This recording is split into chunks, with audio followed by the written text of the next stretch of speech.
भक्ति शास्त्र सम्मत होनी चाहिए। आप कुछ भी करें वो भक्ति नहीं हो सकती। इस बात को ठीक ठीक समझना चाहिए। आप कुछ भी करें, बोले महाराज हमारी ये श्रद्धा है, बोले शास्त्र के सीमा से बाहर जाकर के होने वाली श्रद्धा भी उत्पात का कारण बनती है। श्रद्धा को भी शास्त्र की सीमा में ही रहना चाहिए।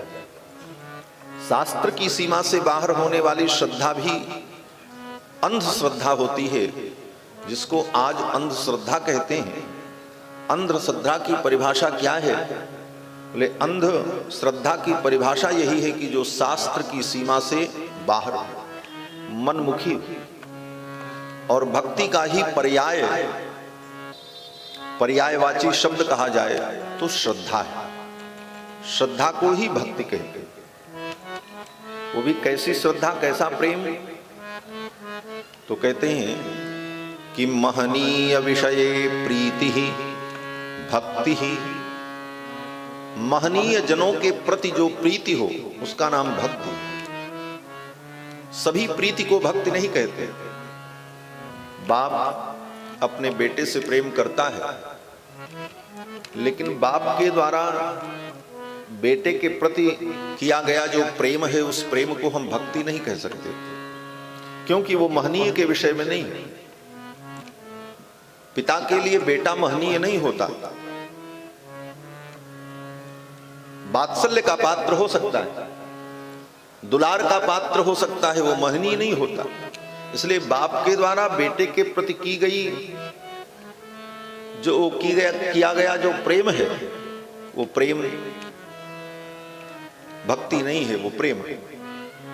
लेकिन बेटा बाप से प्रेम करे, बाप की सेवा करे, बाप की आज्ञा का पालन करे तो उसको कहते हैं पितृभक्ति।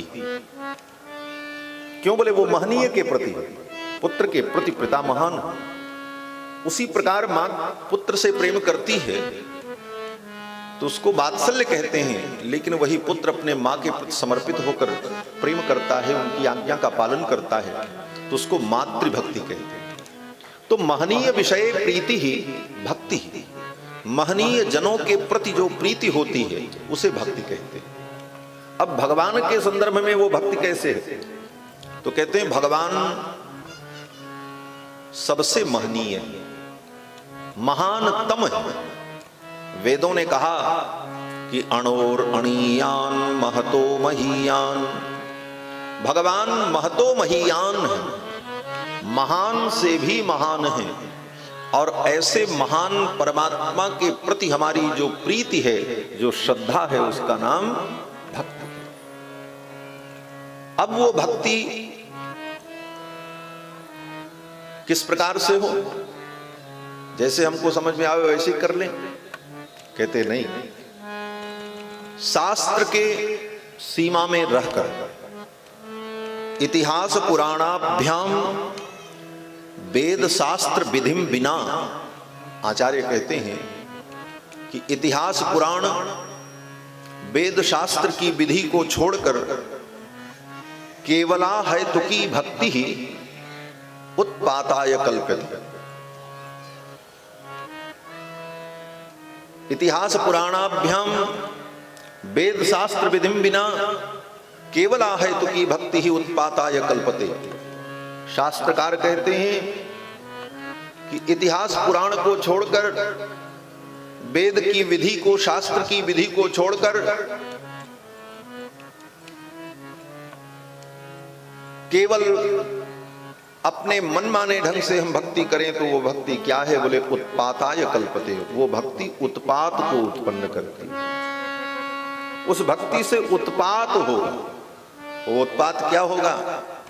बोले वेद के सिद्धांत का नाश होगा, करने वाले का नाश होगा, भ्रम पैदा होगा, अज्ञान की एक श्रृंखला चल पड़ेगी और उसका परिणाम बड़ा भयानक होगा। इसीलिए शास्त्र सम्मत भक्ति का ही महत्व आचार्यों ने कहा है। इसीलिए शास्त्र की विधि से हम भगवान की भक्ति करें, और शास्त्र की विधि को जानने के लिए शास्त्र को श्रवण करना पड़ेगा। श्रोतव्यो मंतव्यो निदिध्यासितव्य। शास्त्र की विधि का न ज्ञान होने के कारण कोई भी अज्ञानी व्यक्ति अपने विचार से किसी भी व्यक्ति को भगवान बना देता है। कितने नकली भगवान इस दुनिया में पूजित हो रहे हैं, और बाद में उन भगवानों की स्थिति क्या होती है? बोले जिंदा रहे तो जेल जाते हैं और मरने के बाद गाली सुनते। कितने म्लेच्छों को भगवान बना करके गली गली उनके मंदिर बन गए। साईं जैसे व्यक्ति को भगवान बना दिया, क्यों? साईं को भगवान बनाने वाले कौन है? बोले विद्वान नहीं है, शास्त्रज्ञ नहीं है, वे अल्पज्ञ मनमुखी भक्ति करने वाले लोग हैं, जिन लोगों ने शास्त्र की विधि को न समझकर अपनी अंधश्रद्धा के परिणाम स्वरूप ऐसे व्यक्ति को भगवान घोषित किया। कहने का तात्पर्य कि जब तक शास्त्र को हम श्रवण नहीं करेंगे तब तक सनातन वैदिक सिद्धांत को हम समझ नहीं पाएंगे। इसलिए शास्त्र के गंभीर रहस्य को श्रवण करना चाहिए। भगवान की कथा कोई मनोरंजन नहीं, भगवान की कथा कोई कॉमेडी नहीं है कि आप यहां मनोरंजन करने आवे और थोड़ा देर आपके अनुकूल बातें सुनाई जाएं तो आपका समय पास हो। कथा तो जीवन का सार है। महाराज, भगवान की कथा भगवान का स्वरूप है। श्रीमद् भागवत महापुराण में और भगवान श्री कृष्णचंद्र में रंच मात्र भी अंतर नहीं। ये भगवान की शब्दमयी मूर्ति। श्री वेदव्यास जी महाराज वर्णन करते हैं कि जब भगवान निज धाम गमन करने लगे अपनी लीला का संवरण करके, तो भगवान के परम सखा श्री उद्धव जी महाराज ने भगवान से कहा, हे भगवान, आप निज धाम चले जाएंगे तो आपके भक्त आपके वियोग में अपने जीवन को कैसे धारण कर पाएंगे? तो भगवान श्री हरि ने कहा, उद्धव, अन्य अवतारों में अपनी लीला का संवरण करके मैं क्षीर सागर चला जाता हूं, क्षीरारणों में मेरा प्रवेश हो जाता है, लेकिन इस बार कृष्णावतार में लीला का संवरण करके मैं क्षीरारणों में नहीं जाऊंगा। तो उद्धव जी ने कहा, आप कहां जाएंगे? तो भगवान ने कहा, श्रीमद् भागवतारणों में मेरा प्रवेश हो जाए। और इतना कहते हुए भगवान गोविंद श्री कृष्ण ने अपनी दिव्य ज्योति को श्रीमद् भागवत ग्रंथ में प्रतिष्ठित कर दिया। वेद व्यास जी लिखते हैं कि तिरोधाय प्रविष्टोयम श्रीमद् भागवतार्णवम। तिरोधाय प्रविष्टोयम श्रीमद् भागवतार्णवम, अपनी ज्योति को तिरोहित करके भगवान श्रीमद् भागवत ग्रंथ में प्रविष्ट हो गए। तेनेयं वाङ्मयी मूर्ति प्रत्यक्षा वर्तते हरेः। इसीलिए श्रीमद् भागवत महापुराण भगवान की प्रत्यक्ष वाङ्मयी मूर्ति है, शब्दमयी मूर्ति। भगवान स्वयं इस ग्रंथ में प्रतिष्ठित हो गए।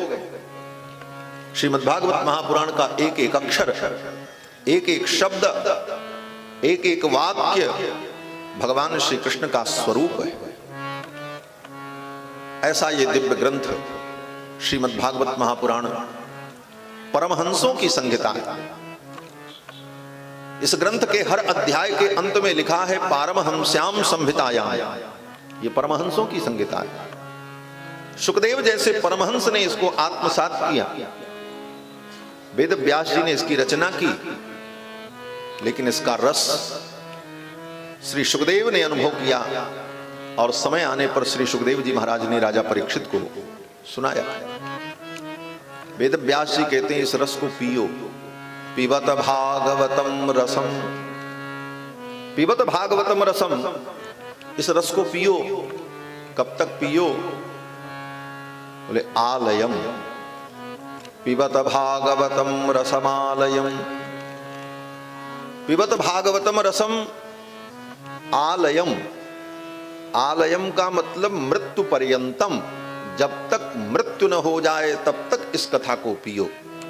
अर्थात ये जीवन जब तक है तब तक बार बार इस कथा को पीते रहो, पीते। पिबत भागवतम रसमालयम, मुह रहो, बार बार पियो। कैसे पियो? बोले रसिका आहा, रसिक होकर के पियो। भुवि भावुक आहा, हे पृथ्वी के भावुक प्राणियों, भावना से युक्त होकर के इस रस को पियो। ऐसा वेद व्यास जी महाराज आदेश करते। और जो इस रस को पीता है, जो इसे पिलाता है, जो इसका अनुमोदन करता है, जो इसका समर्थन करता है, वो भगवान गोविंद को प्रिय हो जाता है।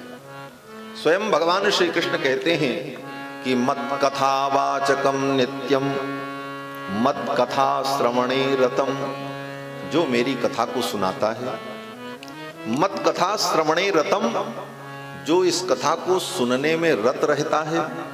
मत कथा प्रीति मनसम, जो मेरी कथा से प्रीति करता है। ना हम त्यक्षामि तम नरम, ऐसे पुरुष का मैं कभी त्याग नहीं करता, ऐसे पुरुष को मैं कभी छोड़ता नहीं हूं, मैं सदा उसे अपना मानता हूं। ये भगवान का उद्घोष है। ऐसी पावन कथा श्रीमद् भागवत महापुराण, जो वेदों का सार है, उपनिषद का सार है। और दूसरे शब्दों में कहा जाए तो ये गायत्री मंत्र की व्याख्या है। अर्थोयम ब्रह्म सूत्राणाम सर्वोपनिषदामपि गायत्री भाष्य भूतोसौ। श्रीमद् भागवत महापुराण गायत्री मंत्र की ही व्याख्या है। आप कहोगे गायत्री मंत्र तो छोटा सा, गली गली लोग पढ़ते हैं। आजकल तो गायत्री मंत्र माइक में लोग बजाते हैं, लेकिन गायत्री मंत्र के विषय में जो वर्णन है, गायत्री मंत्र का कभी जोर से उच्चारण नहीं करना चाहिए। गायत्री मंत्र को उपांशु कहना चाहिए। उपांशु का मतलब कि ओंठ हिले लेकिन शब्द अपने कान को भी न सुनाई पड़े। और आज गायत्री मंत्र कैसेट में बजाया जाता है।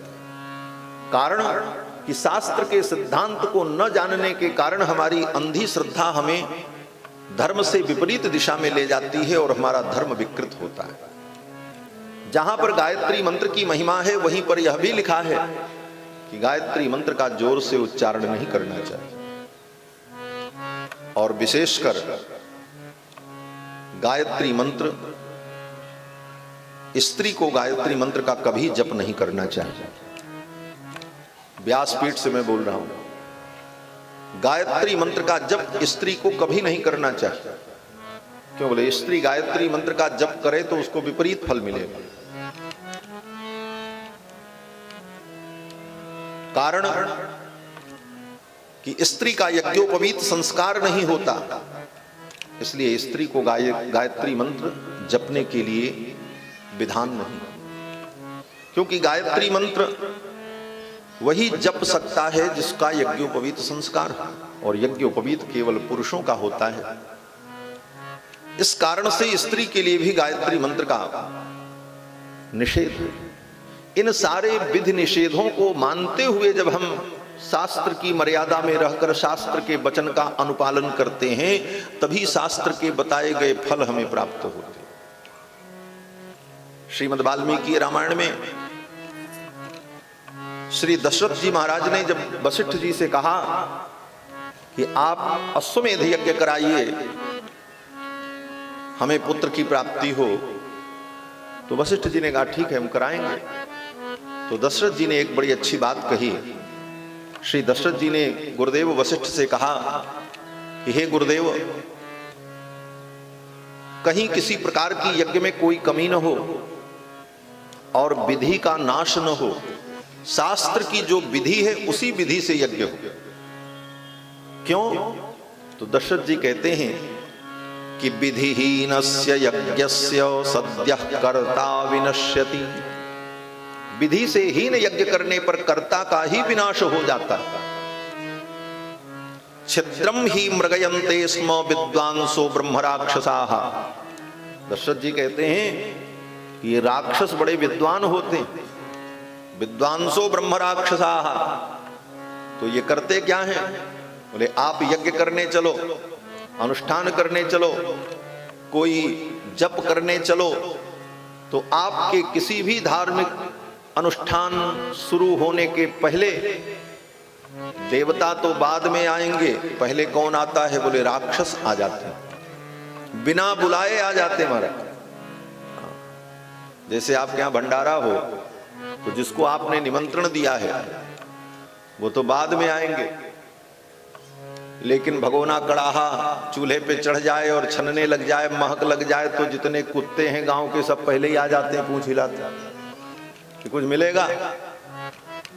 खाने वाले बाद में आते हैं, कुत्ते पहले वहां मंडराने लगते हैं। उसी प्रकार से जब कोई व्यक्ति धार्मिक कर्मानुष्ठान करने चले तो राक्षस, असुर, पिशाच ये पहले आ जाते हैं।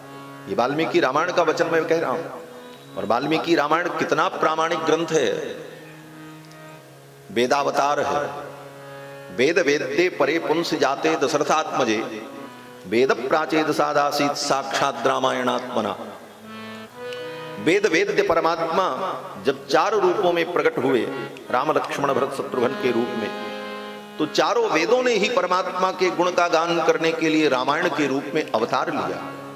वेद प्राचेद सादासीत साक्षात रामायणात्मना, वो रामायण वाल्मीकि रामायण जो कि 18 पुराण और महाभारत से भी ज्यादा प्रामाणिक ग्रंथ है वाल्मीकि। और वहां रामायण में कहते हैं कि महाराज यज्ञ यागादि कर्म करने चलो तो राक्षस पहले आते हैं, असुर पहले आ जाते हैं, और आकर के करते क्या है? बोले ये तुम्हारी कमी ढूंढते हैं। छिद्रम ही मृगयन्ते स्म, तुम्हारे कर्म के छिद्र को ढूंढते हैं, कहां कमी। ये छिद्र ढूंढना भी सबके बस की बात नहीं। लोग कहते हैं बड़े छिद्रान्वेषी हैं। बोले छिद्रान्वेषण करना किसी की कमी कौन बता सकता है?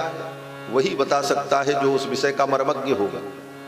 इसीलिए विद्वान का एक नाम है दोषज्ञ। विद्वान विपश्चित दोषज्ञ, ये विद्वान शब्द के पर्यायवाची शब्द हैं।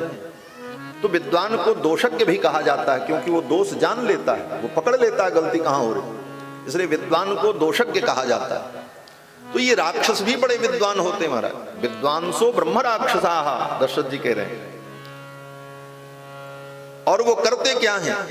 बोले वो तुम्हारे कर्म को सावधानी से देखते हैं, कहां इससे गलती हो रही, कहां इससे शास्त्र की विधि का उल्लंघन किया, और जो भी शास्त्र की विधि का उल्लंघन नहीं दिखाई पड़ा, उस कर्म के फल का वो नाश कर देते हैं।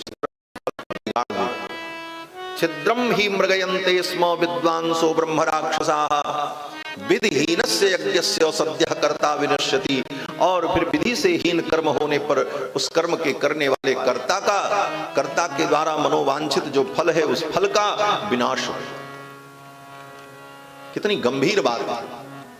इन बातों पर हम ध्यान नहीं दे पाते। कितने प्रमाण हैं कि थोड़ी सी विधि बिगड़ जाए तो उल्टा ही फल होता है। रघुवंश के एक राजा थे, उनका नाम था महाराज युवनाश्व। पुत्र की प्राप्ति के लिए यज्ञ कर रहे थे, और यज्ञ मंडप में रात्रि में शयन करना था, विधि थी। रात्रि में जजमान को प्यास लगे तो कौन सा पानी पीना है यह भी निर्धारित था कि अमुख कलश के जल को ही पीना है। और रात्रि में यज्ञ मंडप में अनेक कलश रखे हुए थे। वस्ती बरी नाम का एक कलश था, वो देवताओं के लिए रखा था, और धोखे से उस वस्ती बरी कलश के जल को उठा करके महाराज युवनाश्व ने पी लिया रात्रि में। परिणाम क्या हुआ? बोले पुत्र की प्राप्ति के लिए यज्ञ कर रहे थे, पुत्र तो आया, लेकिन कहां आया? पत्नी के गर्भ में नहीं, महाराज योनाश्व के पेट में गर्भ हो गया। बस्ती वरी के कलश के जल को पीने का परिणाम कि महाराज योनाश्व के पेट में गर्भ हो गया। प्रातः काल ऋतुजों ने, ब्राह्मणों ने कहा महाराज कहीं विधि का लोप हुआ। निरीक्षण परीक्षण करने के बाद इस निष्कर्ष पर पहुंचे कि वस्ती बरी कलश के जल को इन्होंने धोखे से पी लिया, तो गर्भ तो अब इनके पेट में आ गया। ऋषियों ने कहा बड़ी समस्या, अब इस बालक को पैदा कैसे किया जाए। तो ऋषियों ने महाराज योनाश्व के पेट को चीरकर उस बच्चे को बाहर निकाला। बच्चा तो सुरक्षित पैदा हो गया। योनाश्व महाराज भी बच गए, लेकिन उस बच्चे को दूध कौन पिलावे। मां जन्म देती तो मां के पयोधर में दुग्ध होते, उसका पालन कौन करे। तो देवराज इंद्र आए और देवराज इंद्र ने कहा कि मेरी तर्जनी उंगली में अमृत है, मेरी उंगली को ये चाट करके स्वस्थ हो जाएगा, जवान हो जाएगा। और महाराज देवराज इंद्र ने अपनी उंगली उस बालक को चटाई और कहा कि माम धास्यति, माम माने मुझको, धास्यति माने मेरी उंगली को ये पिएगा। धाय माने जो दूध पिलाती है उस मां को धाय कहते हैं। भेंट पाने धातु है व्याकरण में, पीने के अर्थ में। तो शब्द की निष्पत्ति होती है कि मानधाता के योनाश्व के पुत्र को इंद्र ने अपनी उंगली पिलाई और कहा माम धास्यति, ये मेरी उंगली को पिएगा, इसलिए इसका नाम मानधाता होगा। रघुवंश के राजा महाराज मानधाता जो हुए वो अपने बाप के पेट से पैदा हुए, केवल यज्ञ की एक विधि में कमी हो जाने के कारण। श्रीमद् भागवत महापुराण में भी कथा है कि विधि का लोप होने का परिणाम क्या हुआ। बोले त्वष्ट्रा महर्षि ने यज्ञ किया कि ऐसा पुत्र उत्पन्न हो जो इंद्र को मार दे, इंद्र को जीत ले, ऐसा पुत्र पैदा हो।